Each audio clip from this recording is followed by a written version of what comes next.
Bismillahirrahmanirrahim. Assalamualaikum warahmatullahi taala wabarakatuh. Salam sejahtera, salam pertemuan untuk teman-teman yang berkesempatan bersama saya malam ini. Apa khabar saudara? Saya mendoakan agar anda semua sihat walafiat. Apa khabar saudara Zamari LC? Anda orang pertama muncul. Begitu juga dengan saudara Muhammad Ridwan. Waalaikumsalam. Moga sihat. Saudara Abdul Hadi Sharif, saudara Fu Wei, thank you. Fu Wei, nampaknya Fu Wei ni boleh katakan saban malam menemani saya. Tamparan maut. Nama tamparan maut, carilah nama samaran lain sahabat. Saudara Herman, saudara Syahar Ibrahim, apa khabar saya? Saudara Abdul Hadi Sharif, saudara Syafri Zairi, begitu juga dengan saudara SG Tan, Sabaruddin Din, Ruby Din, apa khabar Bi? Semoga sehat bersama pasangan Bi. Doa saya anda sentiasa bahagia dengan keluarga, santunilah keluarga sebaik mungkin. Saudara Maksunani, apa khabar Maksu? Haji Azhar Abdul Manaf, telah pun saya laksanakan permintaan saudara. Anaknya masuk dalam debate apa ke? Saudara Herman, saudara Raja Ismail, apa khabar ku? Saudara Muhammad Omar, saudara Muhammad Fauzi, Oping Temu, saudara Z, saudara Syafri Zairi, saudara Hashim Alias, apa khabar orang Melaka?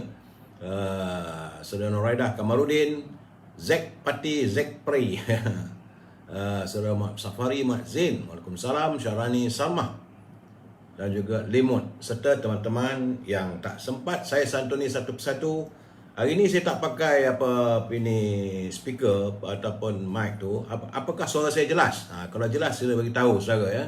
Kalau suara sangkut-sangkut bagi tahu, sebab saya dapat tahu semalam suara sangkut-sangkut. Baik saudara, seperti biasa saya harus memberi pencerahan tentang kedudukan COVID-19 malam ini saudara ya. Hari ini tanggal 6 September, hari Isnin, permulaan bekerja. Jumlah yang dijangkiti oleh virus corona ada sedikit penurunan. Alhamdulillah, semalam 20,396, hari ini 17,352. Jadi jumlah terkumpul adalah 1,862,187 orang warga kita keseluruhannya yang dijangkiti oleh virus corona. Dan kematian pada hari ini dilaporkan oleh Kementerian Kesihatan adalah 272 orang. Jadi jumlah kematian keseluruhan sudah meningkat ke angka 18,491 saudara ya. Alhamdulillah di Perlis nampak gayanya ada penurunan daripada 78 kepada 38. Tapi Kedah tidak berangsur. Masih lagi ada peningkatan nampaknya, sebab semalam 1,587, hari ini 1,599. Terima kasih Saudara Ahmad Irman Razali. Suara clear, jelas. Di Penang ada sikit susut daripada 1961 pada 1558. Masih lagi angka ribuan saudara. Di Perak juga nampak meningkat sedikit daripada 1057 kepada 1082. Jadi warga Perak, berusahalah anda untuk menjaga kebersihan, berusahalah untuk memutuskan jaringan ini. Tak seronok benar-benar teman tengoknya ya. Di Selangor alhamdulillah susut yang begitu ketara.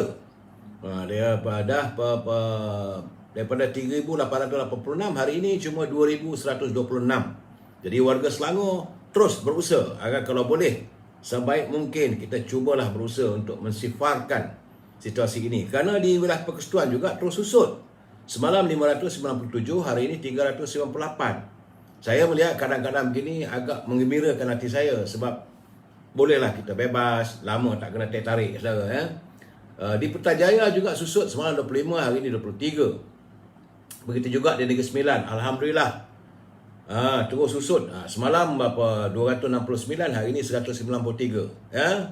Jang usaha kuat-kuat kena jaga kebersihan diri tu ya. Di Melaka juga susut daripada 459 kepada 295. Di Johor masih lagi 2,000. Walaupun ada sedikit susut, tetapi semalam 2,165, hari ini 2,101. Tak banyak mana susutnya pun. Jadi warga Johor berhati-hati dalam musim hujan begini. Jaga kebersihan, jaga kesihatan. tak payahlah nak merayap keluar. Di Pahang juga ada sedikit susut daripada 486 kepada 463. Begitu juga di Terengganu daripada 861 kepada 700. Di Kelantan nampak gaya ada peningkatan lagi. Terus meningkatlah Kelantan ni sebab semalam 1078, hari ini 1213. Saudara Azmi, meningkatlah nampak di Kelantan ni. Di Sabah ada sedikit susut daripada 2136 kepada 1844. Angkanya masih lagi ribuan. Jadi warga di Sabah berusahalah kita untuk menjaga kebersihan diri, menjarakkan penjarakan sosial, kalau boleh eloklah duduk di rumah dulu. Cuma di Labuan ada naik sikit satu mata. Semalam 4, hari ni 5 orang. Dan yang agak menggusarkan saya adalah di Sarawak. Sarawak masih 3,000. Yang hari ini kalau ikut prorata daripada semua negeri, Sarawak adalah negeri yang tertinggi. Dan belum ada perubahan sebab semalam 3,747, hari ini 3,714. Jadi warga Sarawak, hairan saya bagaimana berterusan 2 hari berturut-turut 3,000. Ni dah mengambil tempat Selangor pula dah. Saudara, Saudara Kamal Bahari 2K kematian beberapa hari lagi. Allah, janganlah begitu. Saya tak seronok Saudara Kamal Bahari dalam keadaan melihat angka-angka kematian ini mengerikan. Jadi kita tak maulah kita kehilangan sahabat, saudara dan sebagainya. Di keseluruhannya sekarang untuk masuk hari ke-6, kita hari ke-6 sudah mencatatkan rekod jangkitan adalah 115,933 kes. Saudara, mudah-mudahan September ini ada berkurangan, tapi saya nampak gayanya tak begitu molek lah kata orang. Okey saudara, itulah apa yang sempat saya beri laporan tentang kedudukan COVID-19 ataupun virus corona. Saudara talik apa? Salam Datuk, live Datuk sangkut-sangkut. Macam mana saya nak buat tu? Saya pun tak tahu. Saya dah cabut dah itu apa dipanggil speaker ke. Baik saudara, kita lihat sedikit tazkirah singkat. Rasulullah SAW berpesan agar Ibnu Umar menjadi orang asing di dunia katanya. Kerana pada suatu hari Rasulullah SAW memegang pundak itu kepala Abdullah bin Umar sambil berpesan, jadilah engkau di dunia seperti orang asing atau sebagai seorang pengembara. Jadi Ibnu Umar ini adalah anak kepada Umar Al-Khattab. Jadi dia kata Umar bin Khattab ni, dia kata putera Umar bin Khattab tu sangat terkesan dengan ucapan singkat Rasulullah hingga dia berkata, jaga nikmat hidupmu sebelum ajal menjemputmu. Demikian pula seharusnya kita bukankah kita setiap capaian di dunia ini hanyalah keadaan yang tidak menentu. Jadi pada hakikatnya manusia memang sebagai musafir. Bila kita menjadi musafir, kita menjadi orang asing sebenarnya. Jadi pesan Rasulullah itu supaya kita tidak menjadi melihat duniawi ini penting segalanya. Kerana kita akan kembali ke akhirat, saudara. Jadi jadikanlah kita orang asing di dunia ini, bukan maksudnya kita memisahkan orang, tetapi sentiasa beramal ibadat, sentiasa melihat, bersiap sedia untuk persiapan masa depan kita, tidak lainlah akhirat, saudara. Jadi itulah tazkirah singkat saya bagaimana Rasulullah berpesan kepada ini Sayyidina Umar Al-Khattab, jadilah kamu sebagai warga asing di dunia ini. Tinggi maksudnya. Baik saudara, mutiara kata kita hari ini kiriman sahabat saya, saudara Cikgu Hibir Hasan. Sebenarnya tiadalah hadiah secantik iman, tiada anugerah sehebat hidayah, tiada tempat seindahnya syurga, dan tiadalah Tuhan selain Allah. Saudara, itu culipan peringatan beliau kepada kita. Tetapi dalam mutiara kata-katanya adalah kebiasaan jalan secara teratur akan memberi keuntungan yang tidak ternilai. Jadi jalan yang secara teratur, orang berdisiplin, ia memberikan keuntungan tidak ternilai kepada manusia. Itu kata-kata daripada Frank Boyd. Maksudnya, jaga disiplin, sentiasalah kita mengingati tentang aturan kehidupan. Baik saudara, kita laju sikit hari ni. Banyak cerita nak bercakap. Salam impian moratorium dan kumpulan wang simpanan pekerja RM10,000. Ingat saudara, kalau negara kita berbelanja tanpa had, kita khawatir negara akan mempolis. Baik, perbincangan kita malam ini adalah di manakah anda, duhai wakil rakyat? Anda menjadi pemimpin, di mana anda saat-saat begini? Jadi sebelum saya memberi pencerahan, kita santuni apa kata pantun Pak Nazir ya, Raja Kamal, Raja Baizan, apa khabarku? Sihat di Sungai Petani ya. Kata Pak Nazir melalui pantunnya, beli pena dekat China, Kak Nyonya letak di laci. Pemimpin berguna bahasa menghina seolah dirinya sahaja yang suci. Jadi kalau sebagai pemimpin, anda menggunakan bahasa-bahasa yang menghina orang, seolah-olah anda melihat diri anda seorang saya suci. Ini cara sindiran yang begitu tajam oleh Pak Nazir kita ya, saudara Harimau Berantai, saudara Kasim, saudara Maznah, Rohanisha. Kata Pak Nazir lagi, orang seberang berhijrah ke Linggi bersama mama, pemimpin terkemuka. Jika orang berakhlak tinggi, tidak tergamak bermasa muka.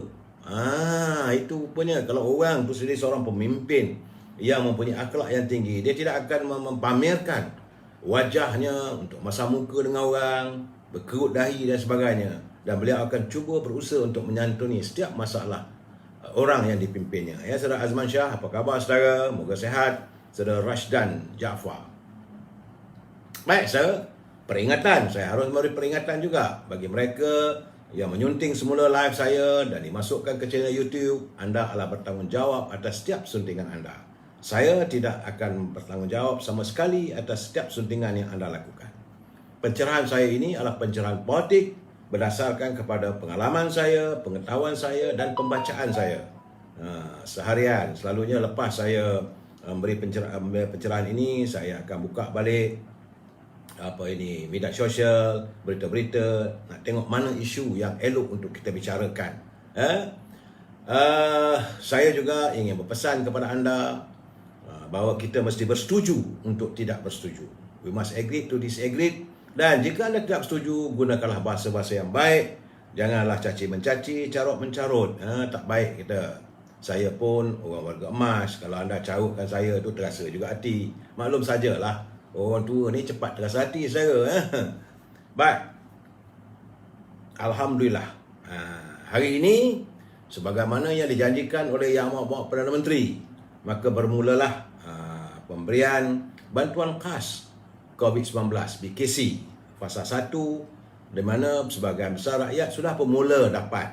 Tapi menurut Yang Amat Perdana Menteri, bahawa mereka yang tinggal di kawasan pedalaman, yang tidak mempunyai akses internet, tidak ada komputer dan sebagainya, maka pegawai-pegawai daripada Bank Simpanan Nasional akan mengeluarkan wang itu dan memberikan secara tunai. Terima kasih Yang Amat Perdana Menteri kerana beliau sudah pun memantau, walaupun beliau tidak boleh keluar dari rumah kerana Yang Amat Perdana Menteri masih lagi berada dalam kuarantin kendiri. Jadi beliau hanya memantau melalui media maya dan kabarnya bahawa ramai dah terima dan beliau berusaha untuk memudah carakan setiap pemberian. Cuma yang saya katakan pada Yang Amat Perdana Menteri, jawab bahawa pastikan bukan hanya di kawasan Bera saja, sebab beliau melihat kawasan beliau, tapi bagaimana di kawasan-kawasan lain. Jadi katanya beliau sempat bertanya khabar dengan penerima BKC di beberapa cawangan Bank Simpanan Nasional termasuk di Sabah, Sarawak, Kelantan, Perlis dan Johor secara dalam talian untuk memastikan proses pembayaran bantuan itu berjalan lancar. Sebab itu saya katakan, usahakanlah. Kepada teman-teman yang dapat tu, bersyukurlah pada Allah SWT. Tapi bagaimanapun, jangan anggap bahawa ini sebagai wang bonus. Ini adalah bantuan daripada kerajaan yang prihatin. Sebab itu saya katakan, kalau pimpinan daripada UMNO ni, dia memang akan menyantuni, sebab itulah cara UMNO menjalankan segala tuntutan rakyat. Cuma kita mengharapkan bantuan-bantuan lain janganlah dipincirkan kerana tak cukup. BKC ini katanya akan memanfaatkan seramai 10 juta penerima. Pastikan 10 juta itu dapat sebab ini wang ini adalah daripada kantung negara. Jumlahnya bukan sedikit, 3 bilion. Dulu masa zaman kerajaan terdahulu banyak. Mula-mulanya 258 bilion. Tapi akhirnya tak kesampaian kesembuhannya. Mula-mula orang suka. Jadi kepada Yang Hormat Datuk Ismail Sabri, saya selaku sahabat ingin menasihati beliau, kalau boleh, permulaan yang baik, kekalkan ridhamnya, jangan ada tergeliat tengah jalan. Dan paling penting, paling penting, jangan percaya sangat orang keliling. Janganlah jadikan diri anda itu seolah-olah berjalan di titian yang teramat lapuh. Wahai saudara, apa khabar beautiful Maria dan Azli? Tapi kata Yang Amat Berhormat Perdana Menteri, dia kata ada lebih banyak lagi akan disalurkan. Dalam keadaan begini, sebab itu saya ingin bertanya, di manakah anda, duhai wakil rakyat? Saya nak bertanya bukan pada wakil rakyat parti lain, ya. Itu terpulanglah masing-masing punya parti. Saya bertanya kepada ahli-ahli parlimen, ahli Dewan Undangan Negeri, ketua-ketua UMNO bahagian.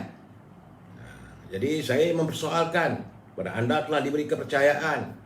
Jadi dalam keadaan sekarang ni, berhentilah datang ke Kuala Lumpur nak cari Perdana Menteri. Tangani sekarang bagaimana kita harus menyantuni kehidupan rakyat. Saya nak bagi tahu juga ini tentang kedudukan warga di sekitar Kota Raya Kuala Lumpur. Semalam saya berbual dengan Ketua UMNO Bahagian Seputih, Datuk Mustafa Kamal, sahabat saya. Beliau tak ada jawatan apa pun. Bukan senator, bukan ahli perniagaan tersohor, tidak menjadi ahli parlimen, bukan pengurusi GRC dan sebagainya, hanya ketua bahagian biasa. Tetapi saya belah juga dapat tahu dia kata dia terpaksa lah mencari dana-dana tertentu, minta bantuan teman-teman daripada menteri ke, dia kata yang terpaksa disalurkan ke sekitar dalam 40 cawangan UMNO. Dan bukan hanya ketua-ketua cawangan, ketua pemuda, ketua puteri, ketua wanita dan ahli di cawangan tersebut. Puluhan ribu juga habis. Semua saya sempat berbual dengan beliau, saya kata terima kasih dan tahniahlah Datuk Mus. Keep it up. Inilah yang diharapkan oleh warga kota. Yang kita tidak mempunyai wakil rakyat. Kita tidak ada ahli Dewan Undangan Negeri. Jadi apa yang dilakukan oleh Datuk Mustafa Kamal itu sepatutnya dijadikan contoh oleh ketua-ketua UMNO bahagian yang tidak apa-apa jawatan. UMNO mesti terus meneruskan perjuangan, iaitu membantu rakyat, mencari upaya.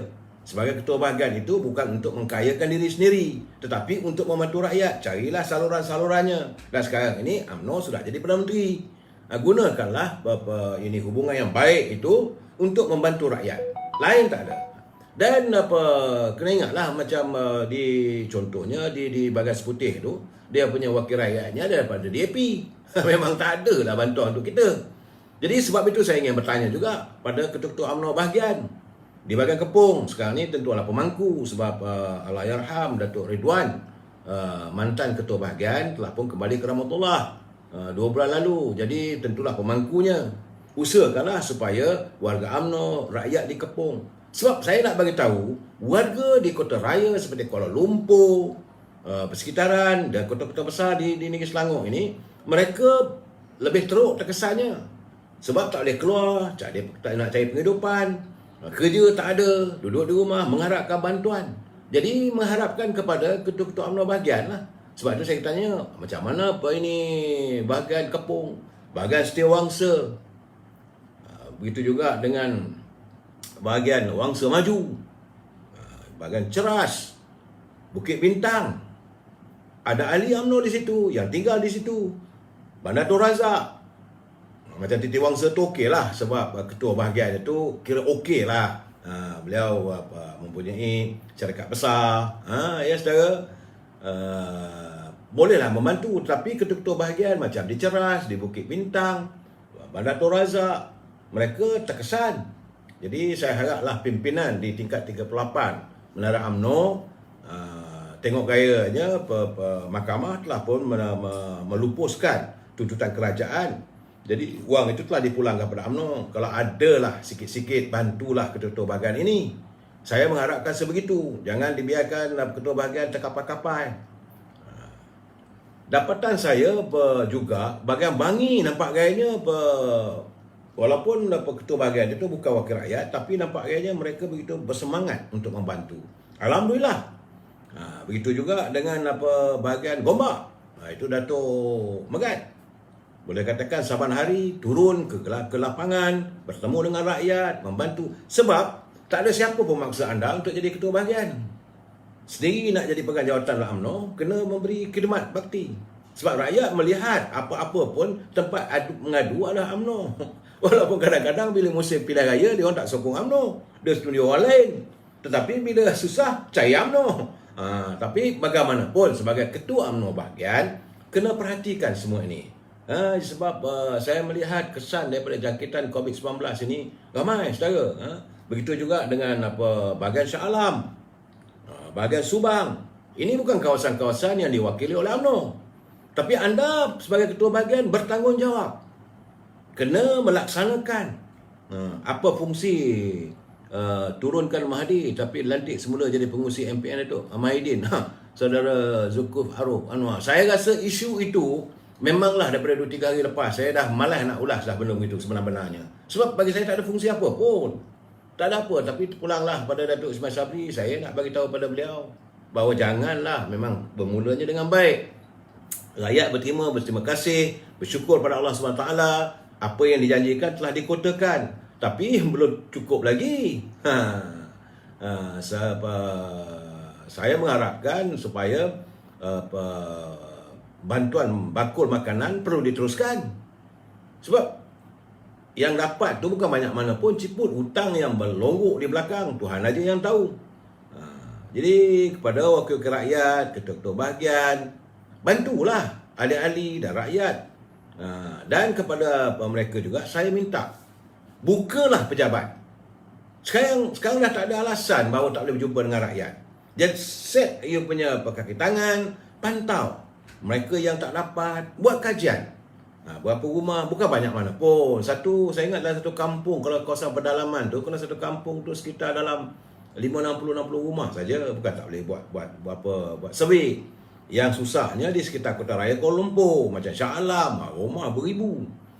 Macam di Bagas Putih tu, rumahnya pun dah beribu sebab banyak rumah-rumah setinggan, rumah-rumah flat.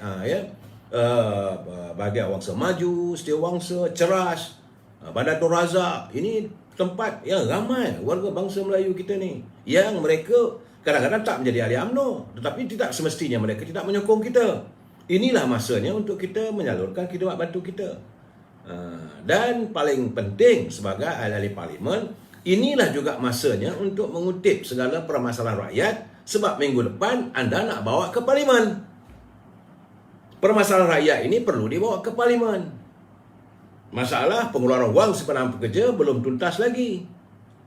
Ya, Muhammad Mulia Tengku Zafarul, dia mengatakan bahawa boleh 10,000 ni akan terlaksanakan bila. Jangan main cakap saja. Sebab yang baru keluar ni pun masih lagi tak tuntas sepenuhnya. Tak semua dapat. Jadi masih lagi dalam proses. Berapa lama nak tunggu? Mereka nak gunakan wang itu untuk meneruskan kehidupan. Apa yang dapat bantuan daripada BKC itu bukanlah one off. Tapi adalah dia punya 700, ada yang 800, ada yang 1,000. Tidak mencukupi dengan kehidupan sekarang. Dan waktu yang sama, Kementerian Penerangan Dalam Negeri dan Haiwan Pengguna kena pantau pula. Orang dah ada sedikit wang ini, jangan pula harga barang mencanak. Jadi tak selesai juga masalah. Dalam keadaan begini, bakul makanan itu perlu ada. Kerana rakyat selalu kena ingat, bawa susu, pamper, Allah, nak dilihat satu persatu, bukan sikit. Jadi Saudara Zainal Yaakob, usah berlakon lah wakil UMNO. Betul, saya setuju dengan anda. Ini bukan masa untuk berlakon, ini untuk serve. Inilah masa untuk anda menawan hati rakyat. Jangan waktu nak pilihan raya baru nak cari rakyat. Tak ada keperluan. Kalau dah, bagi saya lah, kalau waktu orang susah ni anda tinggalkan, maka rakyat kata bye-bye lah. Mereka akan menyimpan dendam. Jadi saya sebagai sahabat, saya tegur ni, ahli ketua UMNO bahagian. Saya tak nak tegur lah parti-parti lain. Jadi mungkin saudara bercakap kata jangan berlakon lah UMNO tersebut. Mungkin dari parti lain itu terpulang. Ini saya berbicara dengan ahli warga UMNO. Soal apa yang dilakukan, kalau saya cakap terus terang, kalau daripada PAS saya tengok ni Kuala Kerai yang nampaknya rancak. Rancak tu kerana sentiasa memberi bantuan, mewujudkan pondok-pondok makanan dan sebagainya. Begitu juga ahli parlimen daripada KAPA. Itu daripada PKR. Dan dia sendiri turun, bawa dalam van itu dengan beras dan sebagainya. Kalau orang begini kita kata baik. Kalau tak baik kita kata tak baik. Macam malam dulu tu saya bercakap dengan si Barasa. Rupanya ahli parlimen Subang, dia minta supaya rakyat hubungi beliau. Itu tak betul. Bukan itu caranya. Sepatutnya dalam keadaan sekarang ni pemimpin turun, bukan menunggu. You are not the king. Anda bukan raja. Anda adalah wakil rakyat. Turunlah, pasang orang you berapa ramai. Gajikan teman-teman ataupun pekerja-pekerja sukarela. Macam mana dilakukan oleh Puteri UMNO. Bergerak ke Johor, ke Kelantan, ke Terengganu, berusaha membantu. Ini membantu dengan penuh keikhlasan. Bukan minta bantuan balasan, tidak. Tetapi ini mencernakan bagaimana UMNO melaksanakan tugas dan tanggungjawab pada rakyat. Sebab UMNO dan rakyat berpisah tiada. Kena laksanakan. Tetapi macam macam saya katakan, Cikgu Yahya, sahabat saya, dia ahli adun, ahli orang negeri kawasan Pasir Panjang. Dia parti Amanah. Jadi dia saya tengok dia menyantuni orang sakit, dia turun. Ada yang kena COVID, dia bawa turun ke gelanggang. Ada sedikit wang bagi. Memanglah sebab beliau pun ada juga wakil rakyatnya. Dan bila saya lihat benda begitu, saya hantar mesej lah, tahniah lah YB. Begitu juga daripada di Kuala Kerai, ahli parlimen Kuala Kerai. Kalau yang baik, kita kena baik, saudara. Kalau yang tak bekerja, yang kita nampak, dia lupakan rakyat, orang macam ini tak sesuai untuk jadi pimpinan akan datang. Saudara Izam Osman, ada duit semua boleh jadi tu. Memanglah. Tapi dalam keadaan sekarang ni, rakyat tengah senak. Lenjan, saudara. Bukan sehari, bertahun. Dah setahun, tak ada kerja. Sebab itu, saya mengharapkan agar Ahmad Mohamad Perdana Menteri kena disegerakan pengeluaran kumpulan wang simpanan pekerja. Ini yang dinantikan, ini dapatlah sekelongkok itu boleh menyelesaikan banyak masalah-masalah yang dihadapi oleh rakyat. This is the main core problem. Dalam waktu yang sama tu, gunakanlah kuasa dikri sebagai Menteri Kewangan, bagi tahu pada bank negara supaya bank memberi moratorium kepada peminjam-peminjam. Okey, tangguhkan dulu selama 6 bulan tanpa faedah supaya ada hela nafas, dan waktu yang sama segeralah buka tempat-tempat di mana rakyat boleh memulakan kerjaya mereka. Kalau dia dulu membuat IKS dan industri kecil dan sederhana, buka kedai, biarkan mereka berniaga, bermulalah perniagaan. Sebab saya tengok penurunan dah nampak, dah ada tanda-tanda macam di Selangor, macam di Ular Persekutuan, begitu ketara penurunannya. Jadi dalam keadaan begitu, pantau. Jadi jangan kita buat tak tahu aja. Dah turun, okey. This is not a success story. The success story adalah bila rakyat tidak terus hidup dalam jurang kemiskinan yang tega. Hari ini seluruh rakyat, saya nak bagi tahu, semua rakyat sekarang ni berada dalam keadaan miskin tega. Sama ada B40 ke, M40 ke, malah yang T20 pun dah merudum. Saudara, jadi dalam keadaan begini kita kena kaji, buat kajian berapa yang hilang pekerjaan, macam mana nak supaya mereka dapat memulakan. Ini masalah sekarang ni to start off the life. Dah bagi bantuan, okey. Alhamdulillah, boleh pula pengeluaran wang simpanan pekerja, okey. Ada moratorium, okey. Now kita fikir macam mana to start off the life.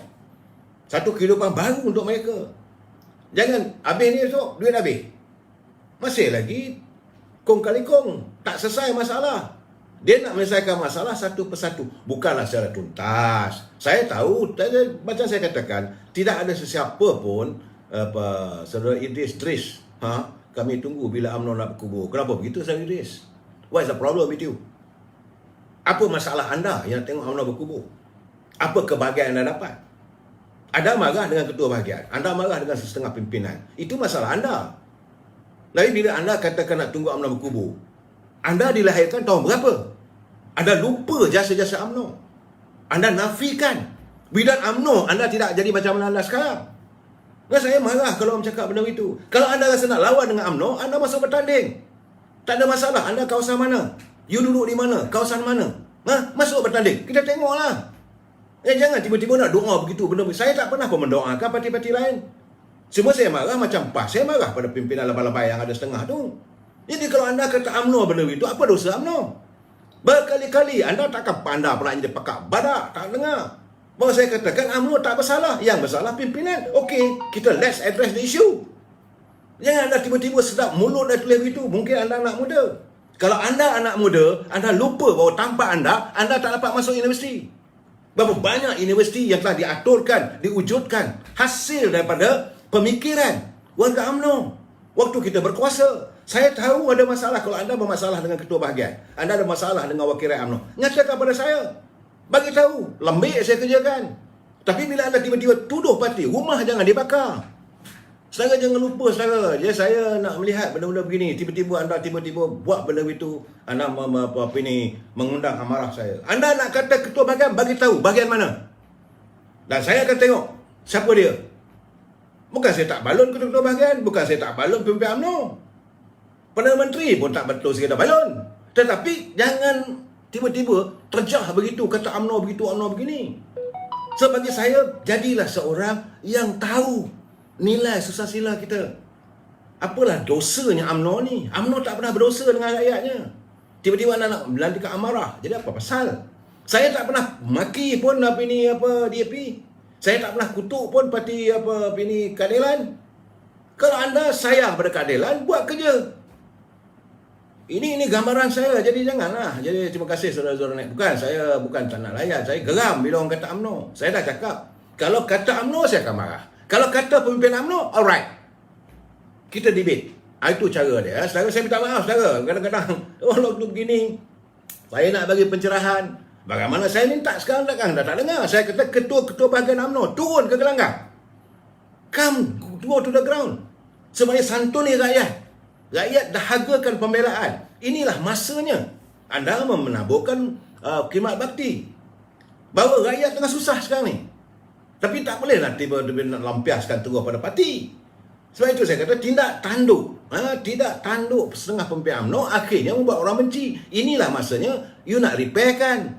Takkanlah tak boleh kita sama Melayu. Kita boleh memaafkan. Tak ada masalah saudara. Jadi saudara nak marah boleh marahlah. Tapi jangan maki hamun parti. Saya tak setuju dengan saudara. Sebab sekarang macam saya katakan tadi sekarang, pimpinan negara Datuk Ismail Sabri sebagai Perdana Menteri, okey, dengan ada jentera anda apa semua, sekarang ni usahakanlah rancangan pemulihan ekonomi. Ini paling penting. Kita nak tahu macam mana kita nak spear back supaya ekonomi kita dapat balik. Memanglah keadaan sekarang ni susah. Tidak siapa pun yang boleh menafikan suasana negara kita ini dalam keadaan yang mengudum. Sebab keyakinan pelabur tidak ada. Carilah jalan. Begitu juga dalam keadaan suasana rakyat yang susah. Siapa yang buat jadi keadaan begini? Saya tak maulah pun blame. Bagi saya kadang-kadang itu suratan takdir. Kita bagak lama juga orang Melayu kita ni dengan kita enjoy dengan hak bumi putra dan sebagainya. Jadi kita tak terasa susah sangat. Tapi bila datang COVID, bila ekonomi mengudum, kita terasa. Tapi inilah masanya untuk kita merubah sikap. Kalau selama hari ni kita boleh berbelanja suka hati kita, sekarang ni kita agak berhati-hati. Jalan keadaan begitu. Terima kasih saudara Kefli. Saya bukan saya tak boleh terima kalau orang marah parti saya. Itu saja. Sebab saya kata sekarang ni rancangan pemulihan ekonomi pimpinan mesti. Saya minta agar Menteri Ekonomi Tok Pak, walaupun beliau berada dalam Parti Bersatu PBM, dan beliau kena laksanakanlah. Sebab beliau sebagai Menteri Ekonomi, maka mana nak memulihkan setiap warga kita yang nak memulakan kehidupan, nak memulakan perniagaan, they need an injection of capital. Bagaimana nak dicari supaya dapat diberi bantuan mereka ini dapat memulakan kehidupan. Cara memula kehidupan bagi saya is bagi soft loan. Tapi kena buat follow up lah. Ini keadaannya. Dan dengan keadaan suasana hari ini memang susah untuk memulakan perniagaan. So jadi pimpinan kena memikirkan cara terbaik. Dan saya tahu negara juga tidak punya wang yang cukup. Sebab itu kita terus meminjam. Tapi sampai bila? Sebab itu saya katakan kalau setakat memberi bantuan BKC apa semua, until when?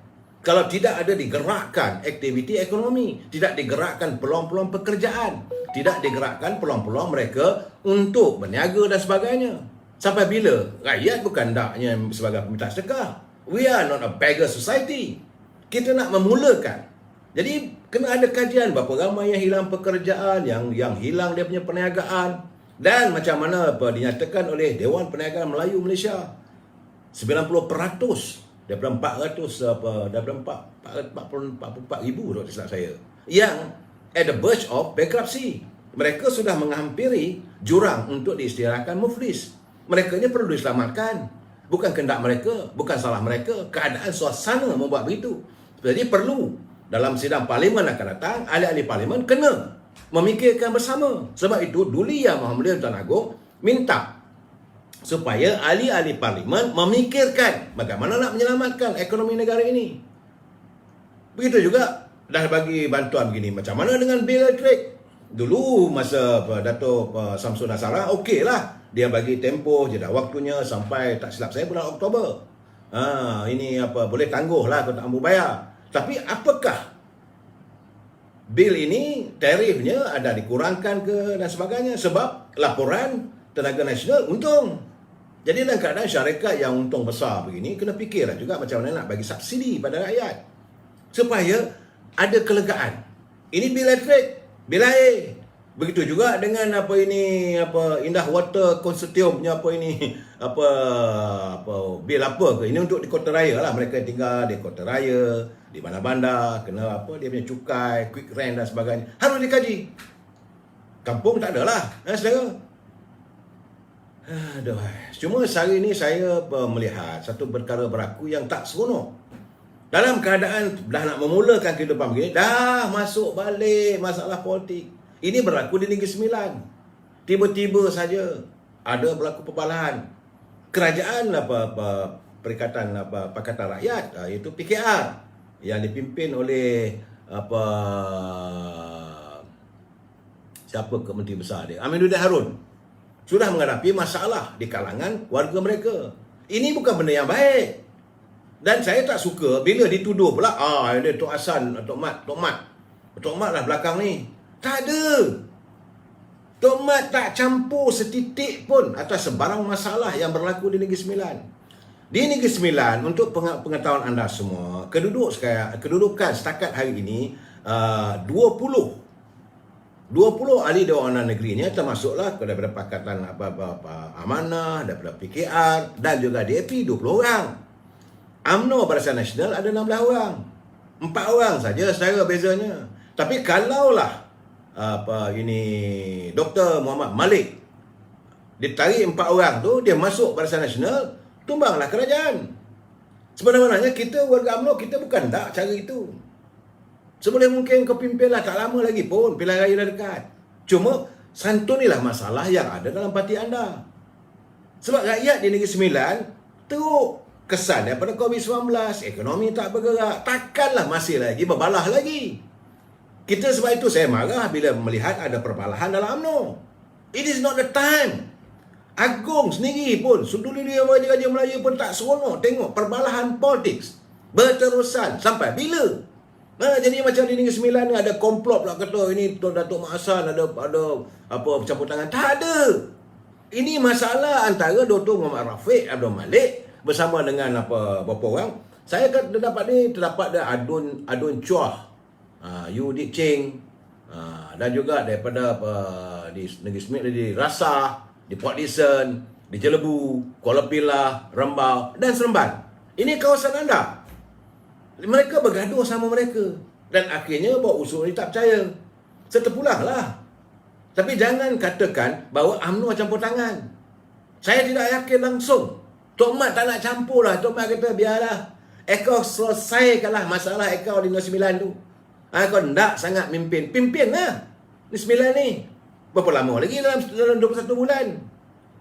Tak sepelapa nak ngambil ni dalam keadaan sekarang ni. Yang tambah pula dengan keadaan ekonomi yang koyak rabak yang ada di Sorban tu. Jadi keadaannya macam-macam cerita, bukan kita tak tahu. Kita dengar. Nasib baiklah itu berlaku daripada parti lain. Kalau parti UMNO memang saya balon.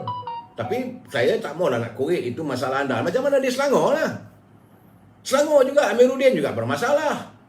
Sebab dalam parti PKR beliau merupakan budak pemimpin kerajaan Azmin Ali. Katanya dah membuat kelulusan tanah di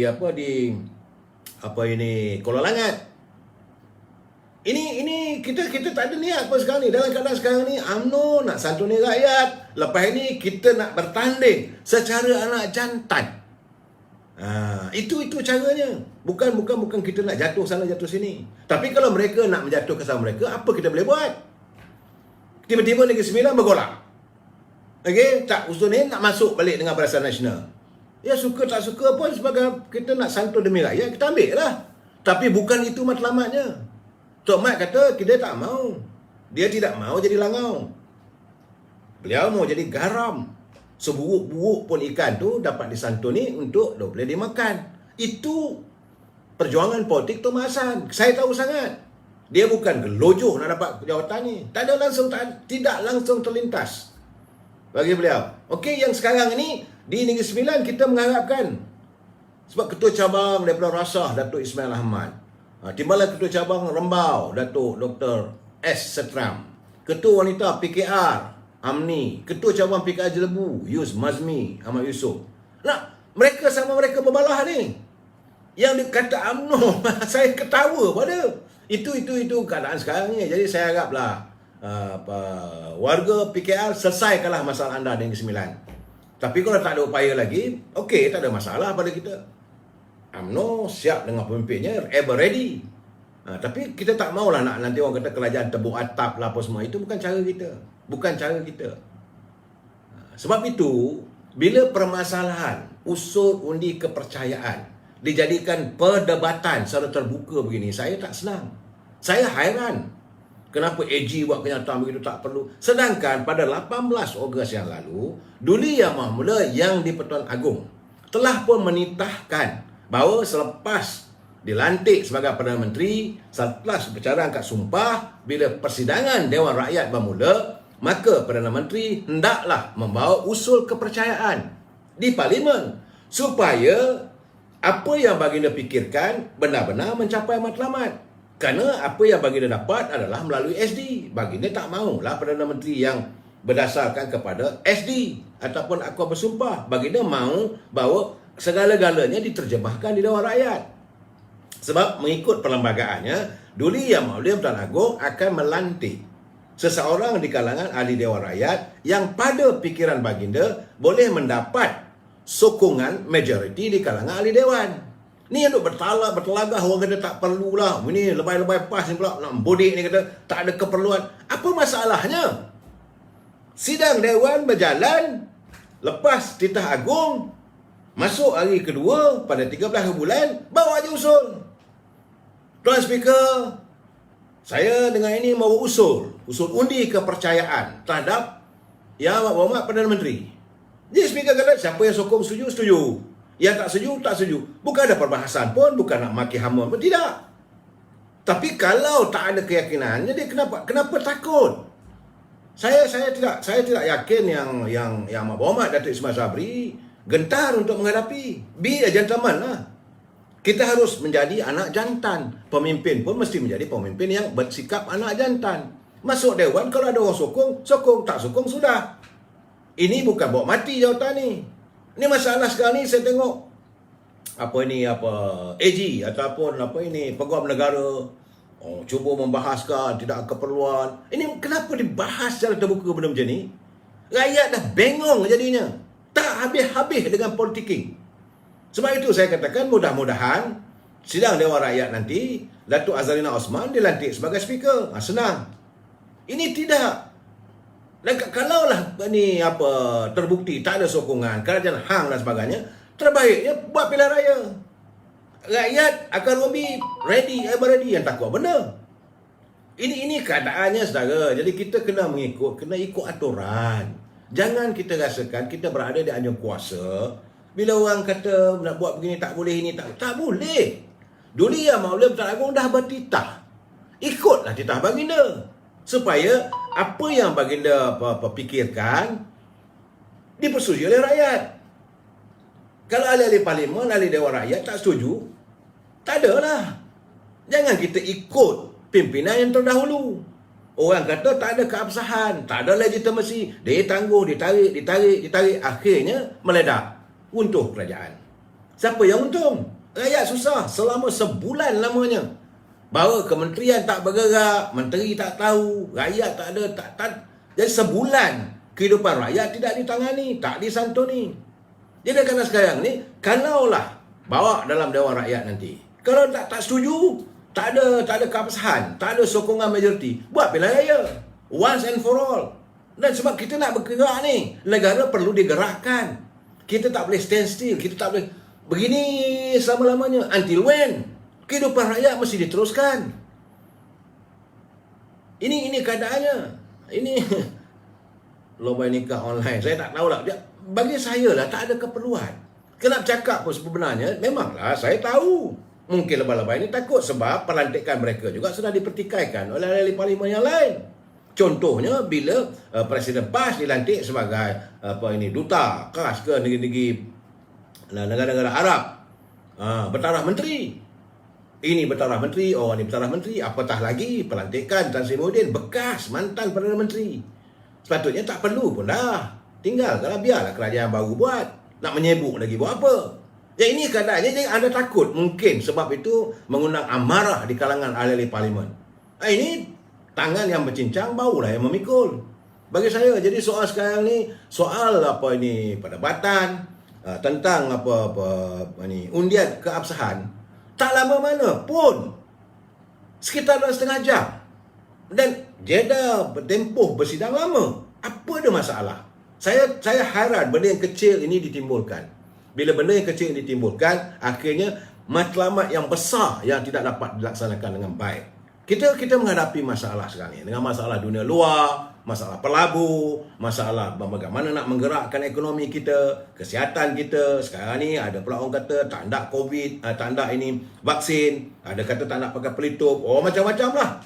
1001 macam masalah. Jadi masalah keabsahan ini, undian, usul kepercayaan ini jadikan masalah besar. Bagi saya ini bukan satu cara untuk menangani masalah. Saudara, ini begitu juga ni saya tengok sebenarnya, saya nak bagi tahu pada Dr. Mahathir lah. Time for you to retire lah. Sudah. Kenapa tidak mengambil contoh pada Pak Lah? Tun Abdullah Badawi, dia dah serah jawatan dia pada Datuk Seri Najib. Okay, you carry on. Dia berehat. Dan kita pun ada kasih dan sayang kita. Ini masih lagi nak campur lagi, dok mengatakan bahawa tidak mahu ada Perdana Menteri jutawan. Saya nak bagi tahu. Bahasa Inggeris mengatakan, if you stay in the house of glasses, don't throw a stone to other people's house. Rumah anda berdinding kaca, jangan balik batu rumah orang. Sebab bila anda mengatakan Perdana Menteri yang tidak kaya dan sebagainya, nanti orang akan korek. Macam mana anak-anak you yang bukan taraf jutawan, biliawan? Kenapa benda-benda ni ditimbulkan lagi? Apakah anda mengundang amarah rakyat? Rakyat dah okey dah. Memanglah geram, bukan tak geram. Tiba-tiba anak Perdana Menteri. Mana ada Perdana Menteri yang punya anak yang semua billionaire? Tak ada pun rakyat nak bising. Jadi yang nak senggung sana, senggung sini, apa hal? Masalah yang dihadapi oleh Datuk Seri Najib, biarlah dia selesaikan di mahkamah. Yang anda nak kata, boy ini, anda bukan peguam. You are doktor. Jadi, saya tak faham lah. Kenapa disinggung sana, disinggung. Jadi seolah-olah anda melihat kebencian yang teramat mendalam. Kita ni dah dekat-dekat nak habis dah. Kita akan bertemu di akhirat nanti. Apakah dalam hidup ini tidak ada kemaafan? Apakah tidak boleh kita bersilaturahim? Saya tengok Datuk Seri Najib begitu hati, tak ada masalah. Orang singgung dia macam-macam. Dan beliau dah melakukan sumpah laknat. Dan hari ini segala-galanya bila kita dengar perbicaraan apa yang berlaku di mahkamah berhubung dengan perbicaraan YNDB, SRC dan sebagainya, segala-galanya timbul. Apabila peguam kepada Datuk Seri Najib bertanya, mana Jolo? Kenapa tak bawa Zeti Ikhtiar Aziz? Kenapa tak bawa suami dia ke mahkamah? Kenapa Faizal? Ramai lagi. Kenapa Datuk Najib seorang saja? Sehingga akhirnya dalam keadaan sekarang ni, orang dah nampak lihat. Dan Datuk Najib pun telah melakukan sumpah laknat. Ini bukan main-main saudara. Jadi dalam keadaan ni, saya bukanlah nak membela Datuk Najib. Tidak. Sebab tu saya tak mau campur urusan perbicaraan. Saya tengok, saya kata, wah, dah timbul. Dah timbul satu persatu. Jadi tiba-tiba orang kata, tak boleh kerja di jutawan. Ada you seorang jadi jutawan. Orang lain tak boleh jadi jutawan. Oh, tak boleh begitu, tak boleh ini. Bagi saya yang terbaik, saya nasihatlah pada anak-anak Dr. Mahathir ataupun mereka yang rapat dengan Dr. nasihatlah. Jangan sampai rakyat membenci seteruk-teruknya. Enough all the damages yang you dah buat. Sudahlah. Tak apalah, biarlah kami, warga bangsa baru ni, generasi baru, yang anak-anak muda kita ada, kita nak santuni negara kita ni. Kita nak banner negara kita ni. Kita tak mahu lagi ada segala-gala masalah-masalah. Sebab itu, saya cakap terang, saya bersetuju dengan apa yang dilakukan oleh Presiden UMNO, Datuk Seri Zahid. Beliau memilih untuk membela diri di mahkamah. Apa nak jadi pun jadilah. Kalaulah ada dalam undang-undang, ada klausa-klausa dalam undang itu mengatakan dia bersalah, okey. Tetapi kalau kita dengar daripada hujahan daripada peguam, dia kata, it's very unfair. Sampai 87 tuduhan. Kesalahannya satu. Wang daripada Yayasan Akabudi. Tapi di banner macam-macam. Saya tak mau campur lah, itu urusan mahkamah. Tetapi, bila kita dengar penghakiman, saya baca bersaikan kepala. Sampai begitu sekali. Cukup-cukup lah. Jadi, biarlah mahkamah menentukan. Datuk Seri Najib, kalau dia bersalah, biar mahkamah menentukan. Kalau dia tak bersalah, biar mahkamah lepaskan. Dan kalau Datuk Zahid Hamidi, kalau beliau tak bersalah, biarlah mahkamah melepaskan. Kenapa anda takut? Masalahnya, why you scared now? Apakah kerana pimpinan negara hari ini tidak lagi mencampuri urusan mahkamah sebagaimana yang terdahulu? Jadi sekarang ni rakyat melihat seolah-olah pimpinan terdahulu cuba mempengaruhi mahkamah. Ini masalah dia, saudara. Saya melihat apa yang berlaku hari ini, 2-3 hari ini, banyak. Dan amat memeranjatkan saya apabila terbit buku memori daripada Dr. Mazli.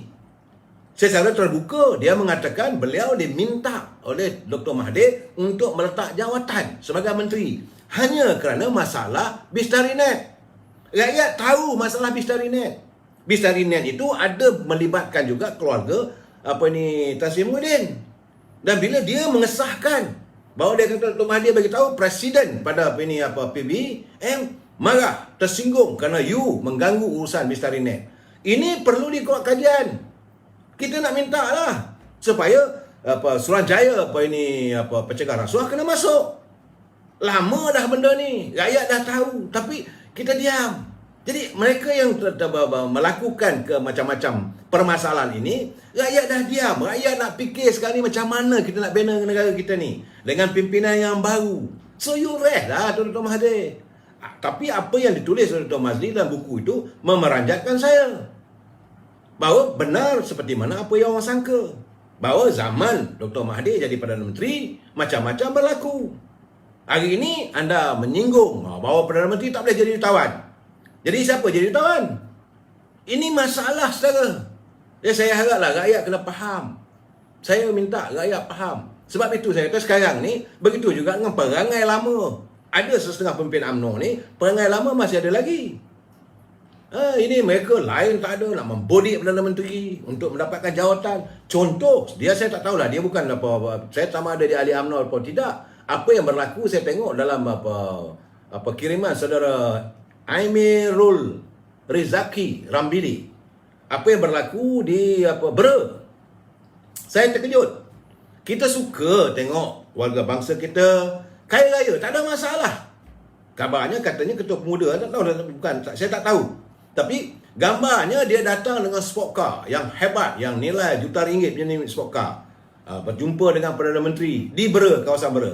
Yang agaknya kenapa angkuh? Kenapa kau bawa kereta kau tu masuk dalam balai polis, lepas tu kau park kereta tu depan pintu nak masuk ini pejabat polis di Bera. Saya harap benda ni pihak Bukit Aman kena tengok lah. Sebab benda dah tular dalam media sosial. Orang parking di luar. Ini dalam kawasan pintu masuk balai polis. Ni nak tunjuk apa ni sebenarnya? Sebab itu saya katakan kadang-kadang tindak tanduk mereka yang cuba untuk rapat dengan Perdana Menteri dalam keadaan ini merunsingkan rakyat. Mereka mewujudkan suasana yang buatkan orang envy, orang marah, orang benci. Kamu kaya-kaya lah. Tak ada masalah. Saya dalam keadaan begini saya teringat. Satu ketika dulu zaman almarhum Tun Gapar Baba. Selalu dia pesan. Dia kata you all nak pergi berkempen di kampung-kampung ni tak payahlah bawa Mercedes. Tak payahlah nak bawa BMW. Orang marah. Pergilah bawa kita Proton ke supaya hubungan kita dengan rakyat lebih rapat. Kalau kita datang dengan Mercedes, kita datang dengan BMW, rakyat ada segan silu. Rakyat tengok, kadang-kadang orang datang ada orang cemburu. Kalau orang cemburu mengundang amarah. Jadi saya tengok sekarang ni apa yang dalam kiriman dalam apa ini Facebook, datang dengan kereta warna biru tu, sports car. Memanglah mahal lah, saya tahulah, saya tak mampu lah nak naik pun takut. Memang laju lah. Tetapi kenapa caranya tu, lagaknya terus masuk ke dalam kawasan balai polis, park depan pintu masuk. Takkan tak ada parking tempat lain? Kenapa nak tunjuk itu? Lepas tu sambut Perdana Menteri. Lepas tu Perdana Menteri pun sampai. Ini membuat orang benci. Sebab dia balik kawasan dia, biarlah dia dengan rakyat dia. Saya pernah berpesan Datuk Sri Zahid Hamidi. Kalau ada kawan-kawan kata masa tu dia jadi Timbalan Perdana Menteri. Saya kata kalau nak kata sombong-sombong lah, kalau you nak jumpa Timbalan Perdana Menteri, dia dah balik ke Bagan Datuk, biarlah dia dengan rakyat Bagan Datuk. Ni bila Datuk Najib balik ke Pekan, yang pergi Kumon dia tak Pekan. Buat apa? Ini perangai-perangai lama ni yang amalan setengah pimpinan UMNO ni membuat orang benci. Bila Perdana Menteri balik kawasan dia, biarlah dia tengok rakyat dia. Dia wakil rakyat kawasan itu. Yang kita nak Kumon ni buat apa? Nak membodek buat apa? Dia pergi mana-mana kalau Perdana Menteri naik private jet, itu jet kerajaan. Tak payahlah semua berbonggong nak naik, pergi ambil gambar tunjuk ke orang. Tak payah nak escort berpuluh-puluh ribu, nak pergi tengok hanya masalah orang menghadapi masalah. Ini bukan budayanya, sepatutnya dihentikan. Now is the time. Saya berpesan pada warga UMNO. Kerana Perdana Menteri adalah naik Presiden UMNO. Enough is enough. Kalau dia seorang menteri, datang ke kawasan anda. Okey, raikan. Kalau dia menteri, Khairi Jamaluddin datang ke kawasan di Bota ke, di Parit ke, ataupun pergi ke Johor ke. Okey, raikanlah. Tak ada masalah. Tetapi kalau dia balik ke Rembau, yang kita nak pergi kejar sana, buat apa? Nak cari projek. Apa projek ada sekarang ni? Ini jadi akhirnya rakyat marah. Saya melihat benda begitu. Cukup-cukup lah. Dan saya hairan pula orang pegawai-pegawai yang berada bersama dengan Perdana Menteri kena semak lah benda ni. Kena tengok. You have to put a full stop. Kalau anda nak jaga toke anda. Kalau anda tak nak jaga toke anda, pulanglah. Sebab kalau begini akhirnya lingkup. Orang hilang kepercayaan, orang marah, orang benci, orang envy. Yang rakyat nak tengok sekarang ni pemimpin hadir. Saya pernah menyatakan dulu, adalah beberapa orang menteri, termasuklah Presiden UMNO. Saya kata Datuk Sri Presiden, kalau you turun ke kawasan-kawasan terpencil, jangan bawa makan kat Dewan. Pergi kat rumah orang kampung tu. Cari pegawai you, bagi duit kat orang yang kat kampung tu, masak kat situ. Kita makan ramai-ramai. Itu lebih baik lagi. Itu lebih boleh melekat lagi kasih sayang antara rakyat dan pemimpin. Dan yang kita nak cari sekarang ni, kita nak mengadunkan hubungan mesra kasih sayang antara pemimpin. Bukan nak memisahkan. You bawa kereta sports car, parking depan balai polis. What's so special about you? Are you a police officer? Saya yakin kalau you sebagai police inspector pun tak boleh buat begitu. I don't think, saya tidak yakin kalau IGP pun turun ke balai polis tu boleh parking dia punya kereta depan pintu balai polis. Dia tentulah ada dia punya pemandu ni bawa parking tempat lain. Ini tidak, park depan itu. Rakyat melihat, rakyat melihat. Jadi this activity ini suasana ini we have to make a full stop. Kena dihentikan secara segera. Tak boleh dah. Ini tidak. Now masih lagi Perdana Menteri masih lagi dalam kuarantin diri. Besok dah boleh bergerak nanti. Bila nak menyantuni rakyat di kawasan Beruk, bekerja balik. Buat apa? Berbondong-bondong. Dia balik dengan helikopter. Semua nak ikut naik helikopter. Biarlah dia dengan urusan dia. Kita nak berurusan dengan Perdana Menteri, apa masalahnya? Saya yakin kalau dia itu datang daripada warga UMNO, dia akan berjumpa dengan rakyat. Pemimpin UMNO dari dulu lagi, mereka sentiasa menyantuni rakyat. Saya yakin pejabat Perdana Menteri saya terbuka. Melainkan pegawai je lah yang nak buat cerita macam zaman Abu Nawas. Itu mereka ada berkepentingan. Itu kalau itu keadaannya tak lama lah tokeh mereka tu. Tak lama lah bos mereka. Jadi dalam keadaan sekarang ni, saya mengharapkan bahawa yang paling penting, pemimpin, wakil rakyat, ahli Dewan Undangan Negeri, ahli Parlimen, now dalam masa seminggu ini, kerana sedang berjalan pemberian bantuan BKC ini, tolong pantau, tolong bantu rakyat secara murni yang mungkin, supaya apa yang diperuntukkan oleh kerajaan itu dapat diperoleh rakyat. Ingat saya, dari rakyat kita jadi pemimpin. Dan UMNO itu tidak lain tak bukan dari rakyat untuk rakyat. Kita jumpa lagi malam esok. Wabillahi taufiq wal hidayah. Assalamualaikum warahmatullahi wabarakatuh. Selamat malam.